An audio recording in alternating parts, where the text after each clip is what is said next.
আসসালামু আলাইকুম ওরহমতুল্লাহি ওয়ালাইকুম বারাকাতুহু। আসসালাম রহমতুল্লাহ বারকাতুহ। আমার প্রশ্নটা হলো নিকানামা জিনিসটা কি আর এখানে কি লেখা থাকে? বোন প্রশ্ন করলেন যে নিকানামা জিনিসটা কি আর এখানে কি লেখা থাকে। এ ব্যাপারে আগেও বলেছি, নিকানামা হলো বিয়ের অঙ্গীকারপত্র, একটা পবিত্র চুক্তিনামা স্বামী এবং স্ত্রীর মধ্যে।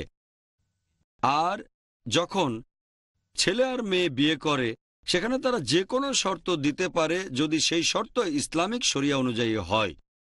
যে কোনো শর্ত আরোপ করতে পারে যতক্ষণ সেটা কোরআন এবং হাদিসের বিরুদ্ধে না যায়, কোরআন হাদিসের নিয়মের বিরুদ্ধে না যায়। যেমন ধরেন একজনের বেশি মহিলাকে বিয়ে করা এটা ঐচ্ছিক, তাহলে হবু স্ত্রী এমন শর্ত দিতে পারে যে তুমি ততক্ষণ পর্যন্ত দ্বিতীয় কাউকে বিয়ে করতে পারবে না যতক্ষণ আমি জীবিত আছি। যেহেতু একাধিক মহিলাকে বিয়ে করা ইসলামে ফরজ না, এটা ঐচ্ছিক, তাই স্ত্রী এমন শর্ত দিতে পারেন যে তার স্বামী দ্বিতীয় কাউকে বিয়ে করতে পারবে না যতক্ষণ পর্যন্ত সে জীবিত আছে। তবে এটা বলতে পারবে না যে আমি চাই না আমার স্বামী নামাজ পড়ুক, কারণ নামাজ হচ্ছে ফরজ। এমন শর্ত দিতে পারবে না যে আমি চাই আমার স্বামী মদ পান করুক, মদ পান করা হারাম।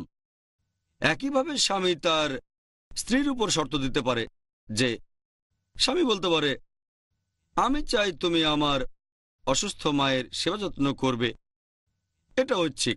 এভাবে দুপক্ষই কিছু শর্ত দিতে পারে যেগুলো ঐচ্ছিক, তবে হারাম কিছু করতে বাধ্য করতে পারবে না অথবা ফরজ কোনো কাজে বাধা দিতে পারবে না।